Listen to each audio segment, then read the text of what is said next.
Welcome, everybody, to the second episode of the Daily Fantasy Digest podcast, the all-inclusive podcast where we break down any and everything fantasy. I want to thank everybody for going ahead and listening to episode 1 that came out this past Friday. I have a very special guest with me today, somebody who gets into crunching all the numbers for everybody on Fantasy CPR and the Wise Take website. I have Thunder Dan with me here. How you doing, Dan? I'm good. I appreciate it. Thanks for having me on. Good to be here. So I know last week I had a buddy of mine named Ben on, and he's sort of a media director for a company called Fantasy Sports Markets. But I wanted to have somebody on like you that actually, does like I guess so people would call it the dirty work and crunches the numbers and writes the articles and does all of this stuff. So I kind of wanted to go ahead and get your story, a little backstory on how you got into the whole daily fantasy sports and kind of what drew you in to turn it into a career. Sure. I guess I could start by saying I started out playing DFS about 6 years ago and was a novice player and just kind of played for fun and didn't really play a lot of money. And at one point, I just started to write a blog at Roto Grinders because they had a blogging program there, and people started to like it, and I won blog of the month, and it just kind of took off. And I guess at some point I just thought, if I'm breaking down slates like these guys, like why can't I, start to write and kind of put my thoughts out there, and maybe people will like it, maybe people won't, and it's kind of how I got into the business. And one thing led to another, and I wrote for a couple different sites, and currently writing for 2 different sites covering a multitude of different sports. And it's kind of how it all got started, man. It's been a couple years now of writing. So is Fantasy CPR and WiseTech, are they kind of hand in hand? Are they the same? Any differences? Well, the biggest differences is, all of our content at Fantasy CPR is free. It's a situation where me and the other writers, we are compensated by the number of views we get, and we are trying to drive traffic to that site for Fansided is the company that is the company that Fantasy CPR is under, and it's loosely affiliated with Sports Illustrated, and it's pretty cool. They give us a lot of leeway with what we can write about and what we can do, and so anyways, it's really more marketed towards I don't want to say all beginner players, but people who aren't paying to a premium site to go and have premium content all the time. It kind of started out as more of a sports blog, and it's turned into a site that offers usually 2 or 3 or 4 different articles on most major sports that are pretty helpful for a lot of. I've been following it for a while now, just to kind of be able to understand before we did this interview, and the breakdowns are quite heavily detailed. If I'm being honest, well, good. So I would hope that everybody appreciates the work that's put in. I think it's also kind of cool that you're actually, so the company is actually affiliated with Sports Illustrated. Yeah, it's we've got some exciting things coming down the road. Brian Tulloch, who's the editor over there, has been talking to some of the people and some of the higher ups, and just trying to make sure we have every opportunity we have to try to grow our part of it. We do pretty well as far as there's a whole network of different sports sites that are affiliated with Fansided, and we have been pulling in some of the best views of any of them. Yeah, because of just the number one, the nature of DFS and how it's growing, and how there are just a lot of people who want that content. And number 2, just the fact that we have some really good writers on staff. And we have, if you look at you just go to Fantasy CPR and you look at the content, you can say, wow, like, kind of one-stop shopping if you're playing a couple different sports, or if you just want a quick read-up on cash or GPP plays for one sport or the other. I mean, it's there, and so I'm glad you're familiar with the site. I mean, it's a lot of hard work. I will say that. I know we're going to talk about that here in a little bit, like just the grind of being a DFS writer, but it's rewarding too. Like I get a lot of guys on Twitter who hit me up and like, hey man, your plays like really helped me, or I've been following your column all season. Like I really appreciate it. Like that's been nice to get that feedback too. Right. I think what sets you guys apart from, I've looked at a couple others, Grinders, Fantasy Labs has done, something fairly similar. And the Sure. thing that really, like, to me sets it apart is that it's clear and cut to the point, and you actually give, like, I would say, like, an end overall pick as if this is what I would do if I was in your shoes type of deal. Right. You know what I I mean? mean, And that's that's what I think people don't understand is, people will give you like, here's a stack. Let's stack these three teams. Let's do this. But they Mhm. won't say, hey, take these three teams from these from these players from these three teams. These are in great spots for this reason and this reason why. And that's what I think Right. you guys have like the edge over. Well, I appreciate that. I mean, I do agree with you. I mean, we have a lot of our articles have sample lineups in them, and we always try to make sure people understand like these are not plug and play lineups. These is not like we're not giving out lineups or anything like that. Of course, it's kind of a taboo in our line of work to just be like giving out lineups. But Right. if anything, it's more of like here's my process. These are the teams that I'm looking at. These are the players I'm looking at. Here's the salary cap restraints we have, which whatever site we're looking at. Here's how you can make these plays fit. And then of course, most of the articles come out in the morning because we want people to. Well, number one, we want to accumulate as much views and much traffic to the site as possible. But number two, we want we kind of cater to the market of the first look Right. article. Like quick breakdown. Like sure, by lock that night, especially with NBA or something, it's going to change. But how are you starting your process? Which plays are you on from the first minute you're looking at the slate? Right. And I think that that's really important to at least give the first look. 'Cause, I mean, let's be real, most of the time the first look is pretty indicative of what it's going to look like Sure, regardless. At absolutely. least this early on in the season, there's not a lot of injuries or anything to really take away. So just for sake of argument, I've been playing DFS about 5 or 6 years now. Been decently successful myself. Attempted to be that lineup provider. Hmm.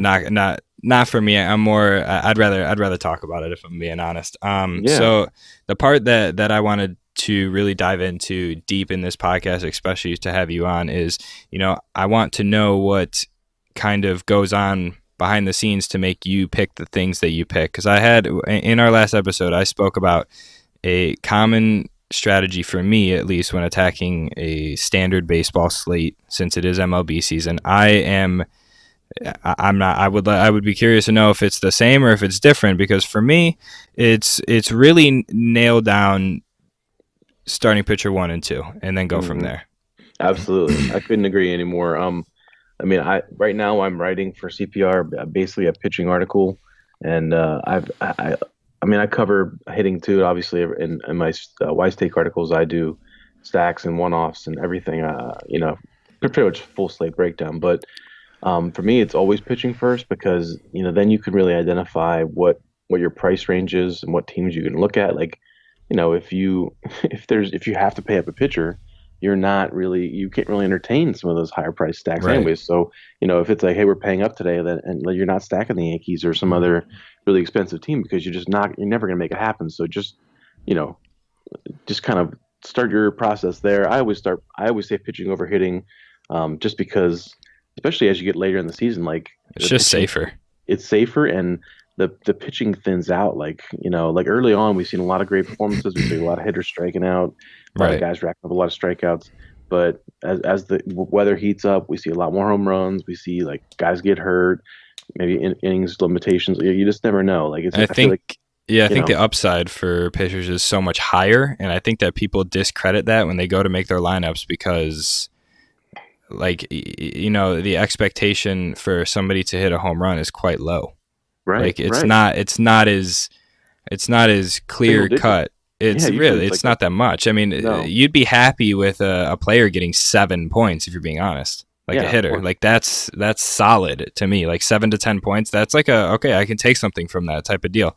Um, Another thing that I don't think people understand and that I think people need to take away to become better players is that you need to understand that sometimes you're not going to be able to afford two 10K pitchers and be Oh able no, to make money. You know what I mean? yeah. And I think people discredit the fact that a really high priced and a mid priced is generally the clear cut strategy for me.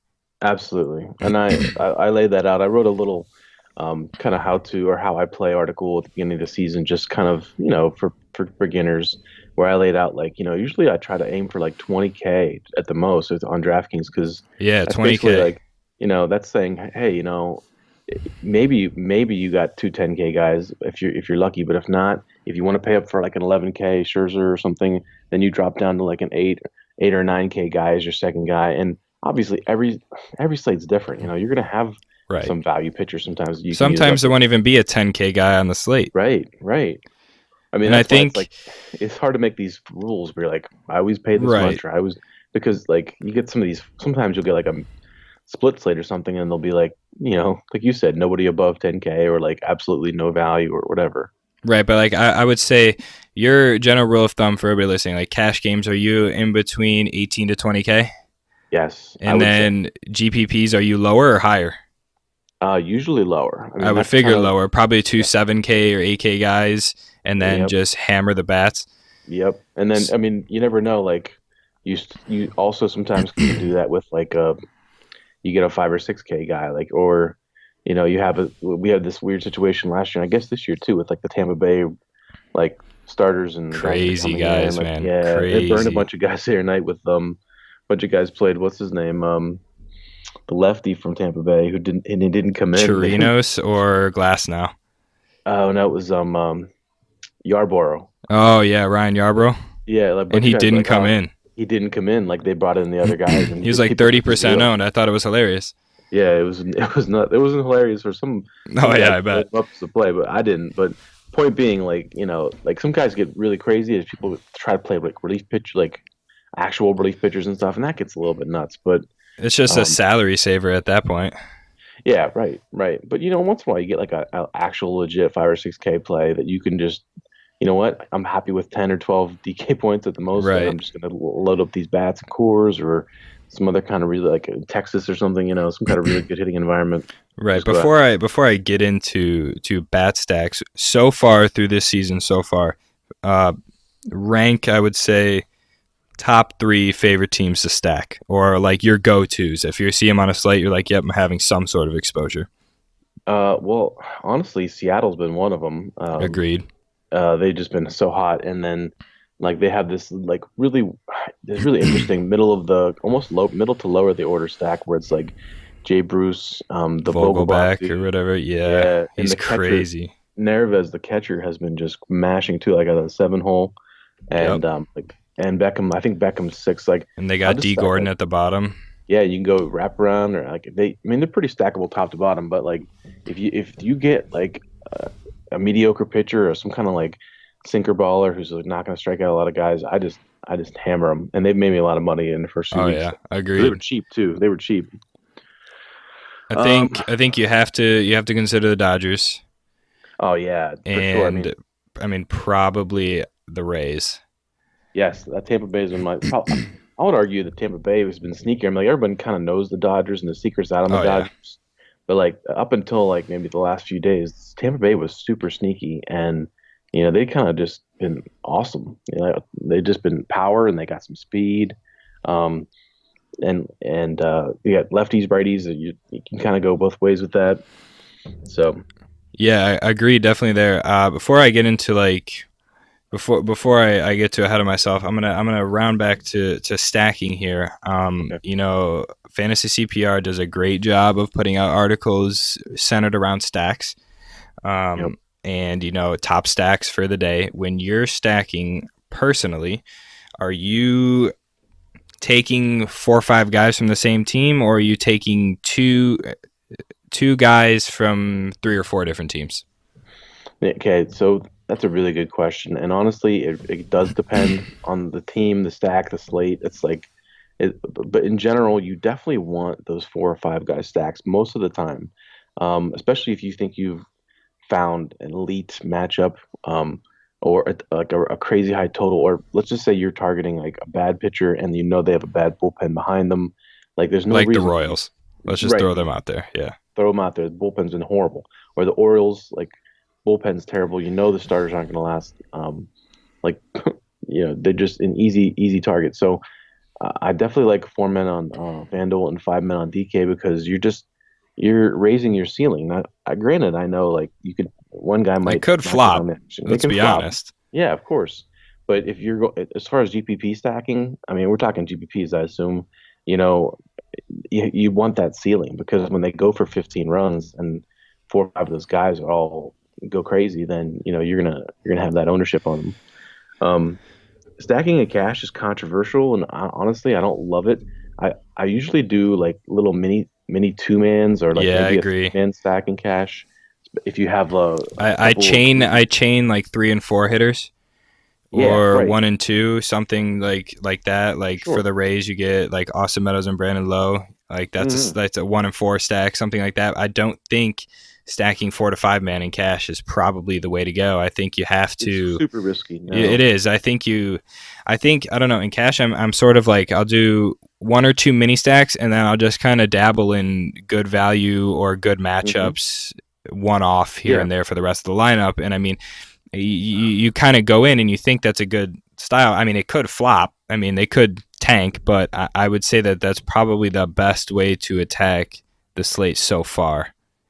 absolutely. I mean, the guys will ask me all the time whether it's a CPR like or whether I'm in the Slack with Wise Take and how many guys do you stack in cash or what's the right combination of guys in cash and like I said like maybe it's a 3 or 4 game slate which I wouldn't recommend playing cash on and you're like oh this is the team to have I'm gonna stack them because they're gonna go nuts but like on a realistic like normal like let's say 6 or 7 or 8 games or more like you really don't want to go too crazy with the stacking 2 or 3 guys I'd say max and then sometimes you can go I've literally gone like 8 one-offs like you All just right, you isolate the can best just matchups the grab values random and stuff guys.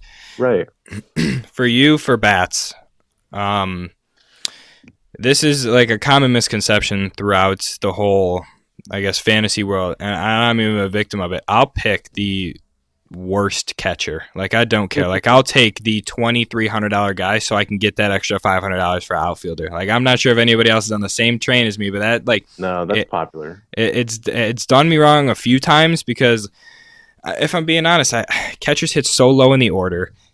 hmm It's so hard to predict versus 1 through 4 hitters who's going to be yeah able to pop off in that sense.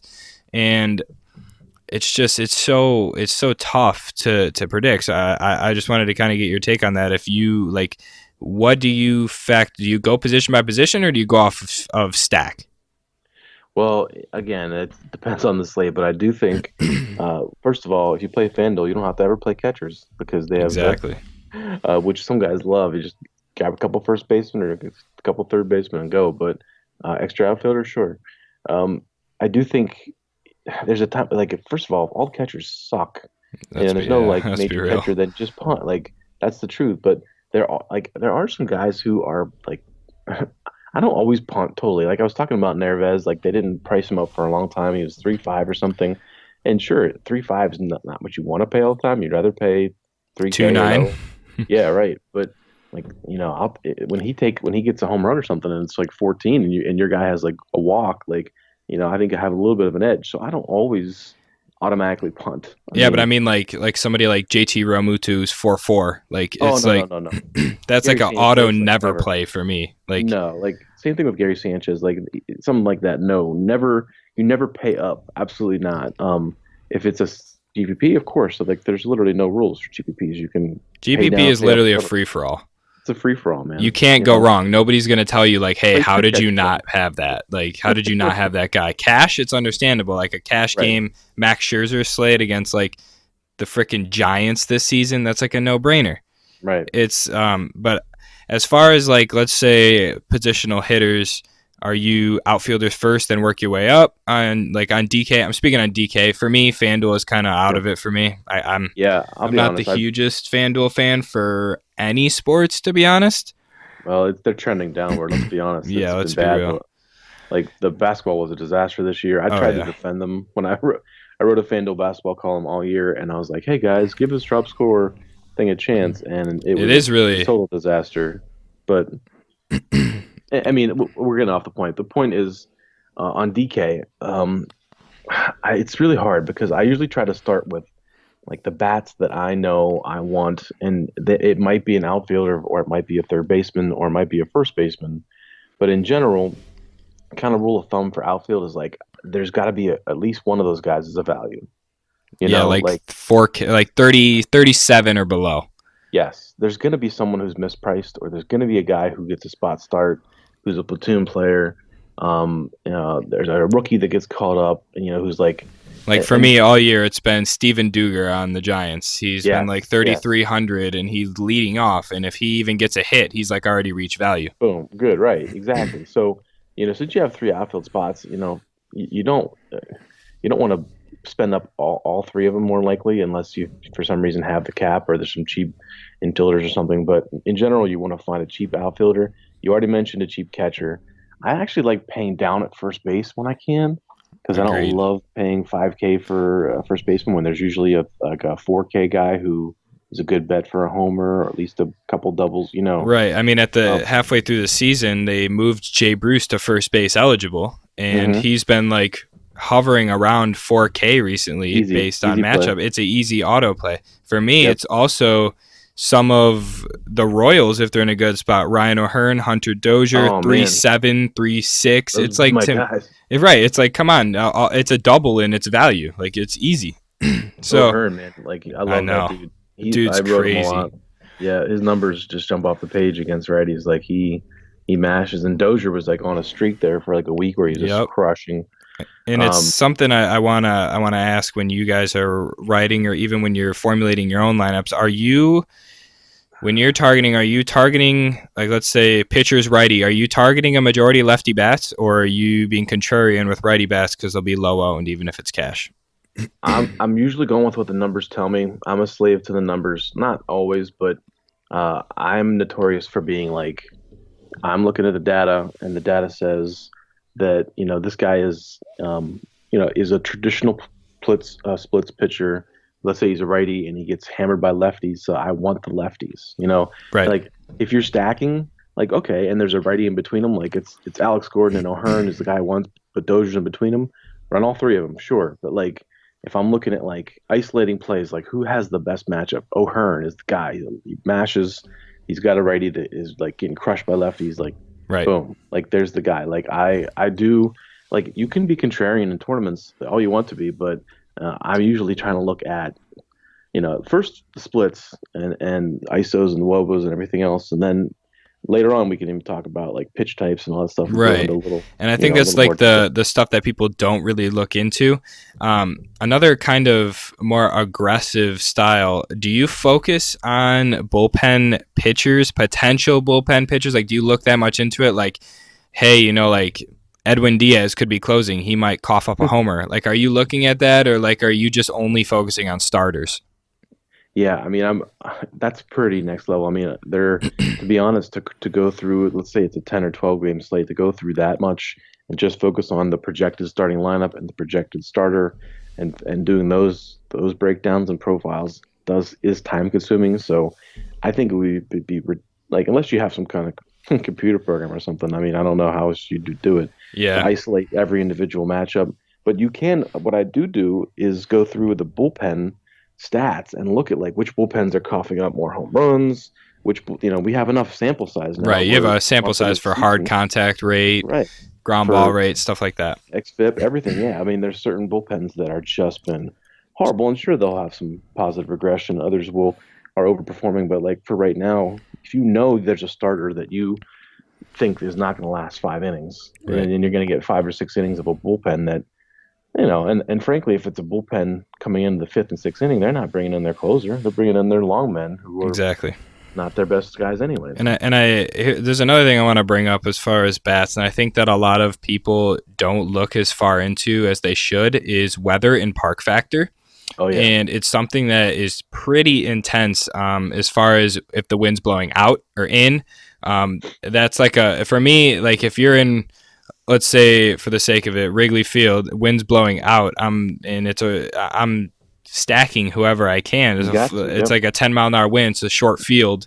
It's to me, it's like a no-brainer. But I mean, there's certain things like we know Coors Field is the greatest hitting field we got, and we know Giants Park is pretty terrible for hitting. So how much of okay, so what's more important, a matchup or the park/weather factor? Because I mean, if you say Christian Yelich is in Dodgers Park going Doesn't matter what against, park. right? I mean, it doesn't matter what park, but I mean, is what's more important there, the matchup against like Chris Stratton or the fact that the wind's blowing 25-mile-an-hour in? Ooh, yeah. Okay. So, I mean, again, we're talking like situational stuff here. Now, there's some extreme. Park factor is huge, and I talk about it in all my articles all the time with pitchers, with hitters. I mean, there are certain parks that I really just don't want to play pitchers in almost ever, like Cincinnati, for example. Um, and there's certain parks like Wrigley, like you mentioned, that are hugely affected by the wind and already hitters parks.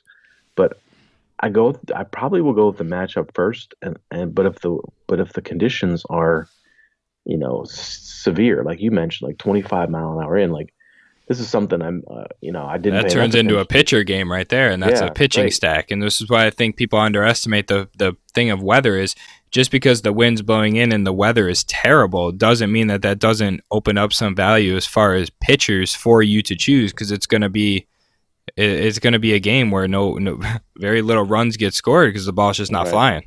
right. I mean, that's the thing. Like you you can do research a whole slate, break down a whole slate, and miss something. I remember just a few days ago we were all on the Cardinals against Jason Peace and Vargas, Yep. and like the wind was blowing in, and we kind of missed it. And then like there was like my buddy was watching the game. He's a Mets fan, and he's like, "There've been all these balls hit to the warning track," and I'm like, "Oh no, is it a wind blowing in?" And it was only like 10 or 15 miles an hour. It wasn't like it was crazy, but it was enough that it Made held that some of those difference. balls up. Yeah, it did. I mean, so it's definitely big. I mean, I first thing I do, to be completely honest, before even looking at numbers, is look at weather. Like, first of all, do we have any games we can cross off because they're going to get rained out? Do we have any, we have any, like, we'll talk, I don't know if we'll get into like humidity and stuff like that too Oh, of that can course. I mean, we affect all know a summertime. Coors ball flies farther because Sure. of I mean, that heat and humidity factor. But if you're in, let's say, Wrigley at the start of the year when it's freezing, the ball's getting exactly. hit like a damn rock. It's not And going anywhere. that's why everyone's targeting like Texas in the beginning of the season because Yep. you're like first hitters park and then it's warm air and so I mean I would say it's pretty nuanced into what you can get into in terms of weather, the dew point, and all that stuff. But I mean, it's if you're trying to break down like a pie chart of what it takes to do to research each element. I mean, it's pretty equal factors between the matchups, the statistics, the park factors, the weather. I mean, they you can't really go and do a slate without acknowledging each one of those things. So how much time would you say you spend breaking down like a standard like 10 game slate? Like, are you So starting the night before? if I'm able to. I mean, it's more, we got like a day job and a real life, and I got kids and stuff too. Right. So if I can get a look at everything the night before, at least looking at the pictures, the totals, the line, kind of a first look kind of thing. I know Roto Grinders sometimes will put if you're up late enough, 11 to 12 o'clock, they'll put up their first look for the next morning. Um, at Wise Take we do a first look podcast every night. It's free for everybody. And then obviously we have our own premium podcast too. That's like right before lock. But um, if I can start the night before, that's great. But more often than not, I will be an hour and a half to maybe 2 hours tops. I mean, anything more than that, I think you're probably maybe overanalyzing. Something we talk about with other writers too. Like someone will we argue all the time in the writers' room. Like, hey, I'm on this guy. No, that guy sucks. Like, or like, are you not? You didn't see his K rate? Like, all kind of stuff like that. Is that you can become a slave to every number, and you're never going to check off all the boxes on a pitcher or a hitter or a stack. Like, they're just never going to happen. Right. So you can fall victim to the paralysis by analysis where you're just kind of like oh my gosh, just looking for the perfect matchup that just doesn't exist. Right. And that's I do think a lot of people overanalyze in this industry, and that's where they kind of I've been a firm believer of trust your gut, and I'm going to keep going with it till the day I die because, of course, it's led me wrong and it plenty of times. But at the end of the day, especially for people who are, maybe they've been playing for a year or a year and a half and you're starting to get your feet wet, I would recommend going with what you feel is going to happen. If a guy thinks he's going to hit a homer, just roll with it because chances are, in GPPs, obviously, you're literally trying to pick the dumbest plays possible because nobody else is going to pick them. If I'm being totally honest. Yeah. Like in cash, I understand. But that's the thing that people also understand. I touched on it in my last video. People in cash games, there will probably be 3 or 4 players 70% owned.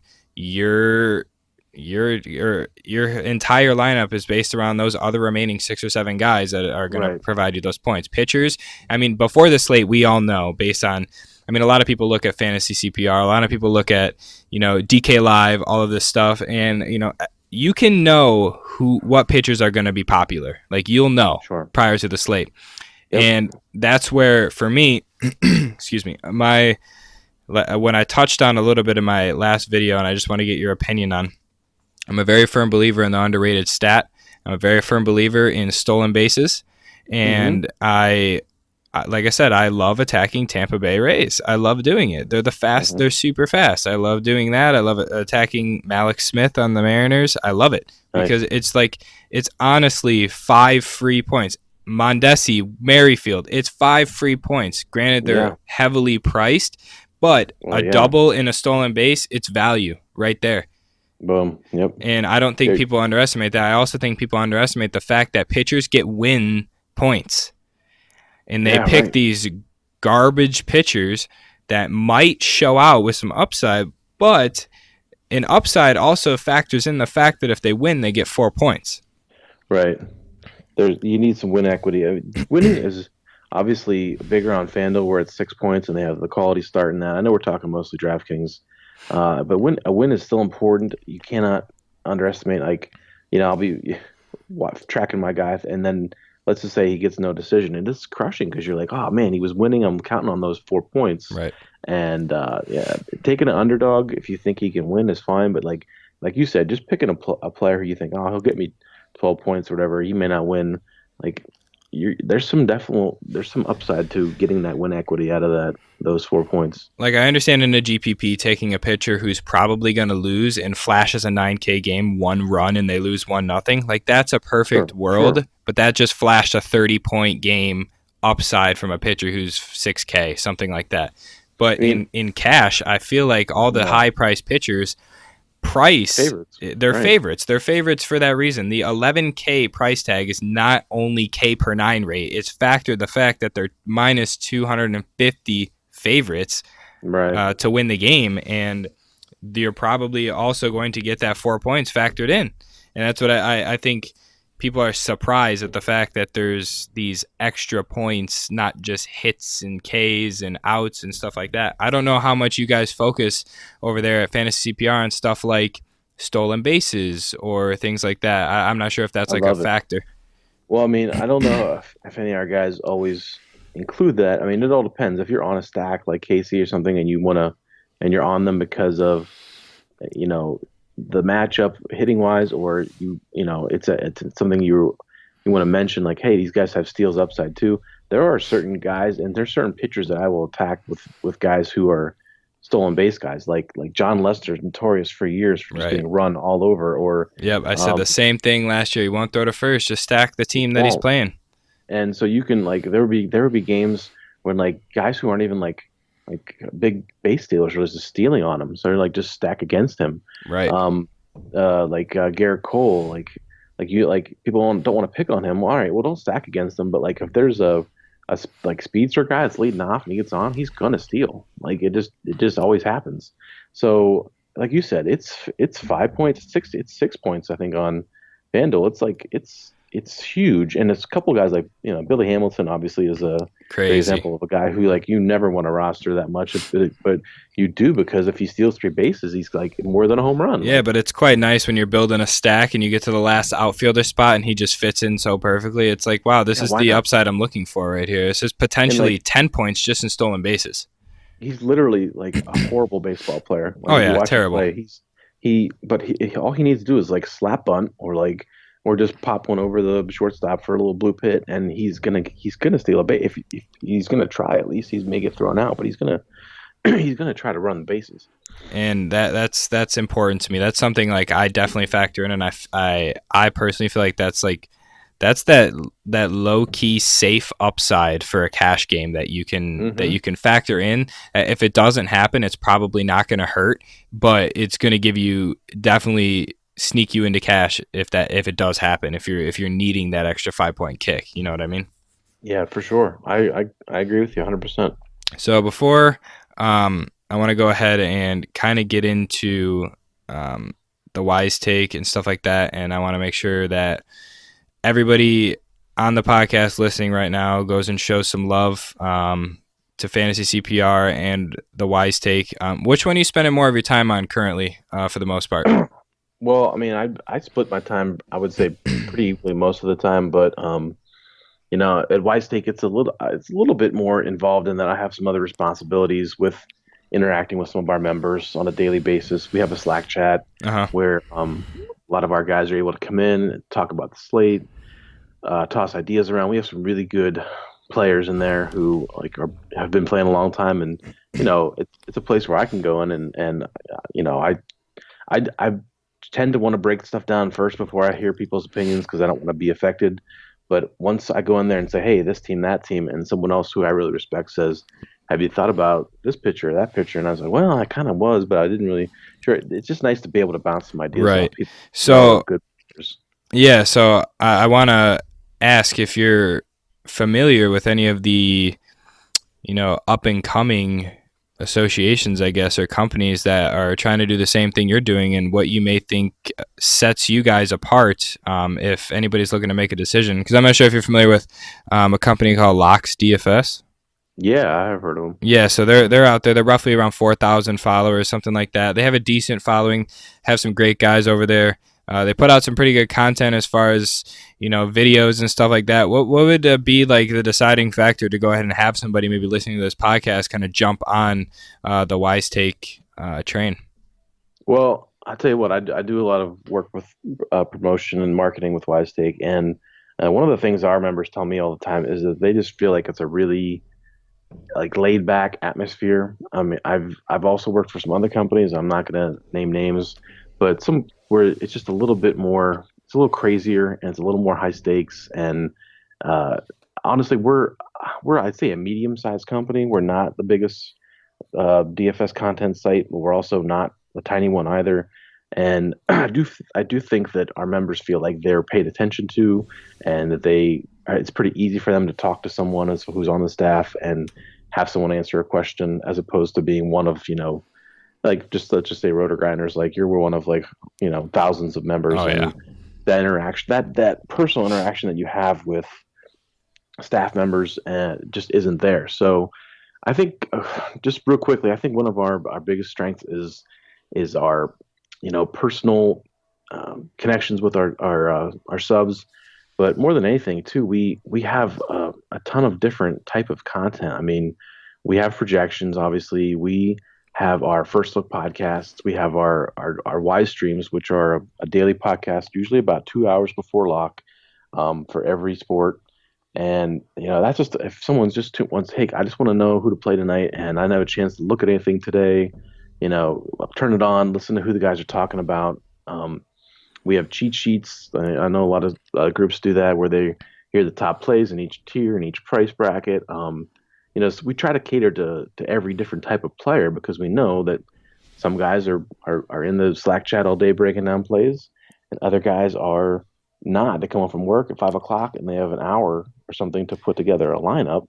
Right. And they just need some quick information they can act on. And I feel like it's also important to not really kind of give out a full lineup. You know what I mean? Like a full cut, clear lineup. Not. This is what you choose. I feel like it's really good for especially you guys to be able to give a few plays here and there and let people kind of sort of build around that.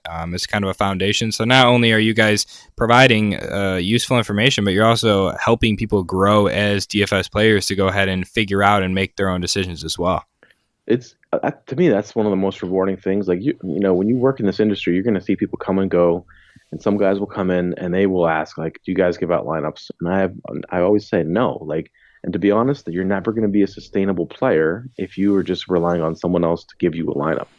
And I personally just never even understood the satisfaction. I mean, everyone likes to win. I get it. Right. I never understood the satisfaction of like, hey, I won on this other guy's line. Like that to me is just, I don't understand what is enjoyable about that. So Right.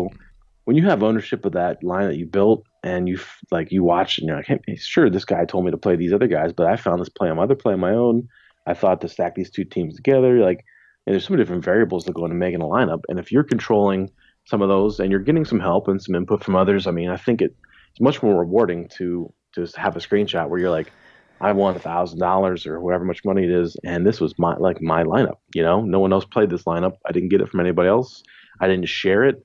I see guys on DK who are tying with 500 people, and you're like, okay, and they clear all these. He's got the same lineup side. provider, right? Yeah, exactly, and you're like, that's so annoying to me. Like, so yeah, I definitely agree with that, and I think it's the satisfaction is so much better to be like, I put that whole lineup together. I won. I took down the GPP. You feel me?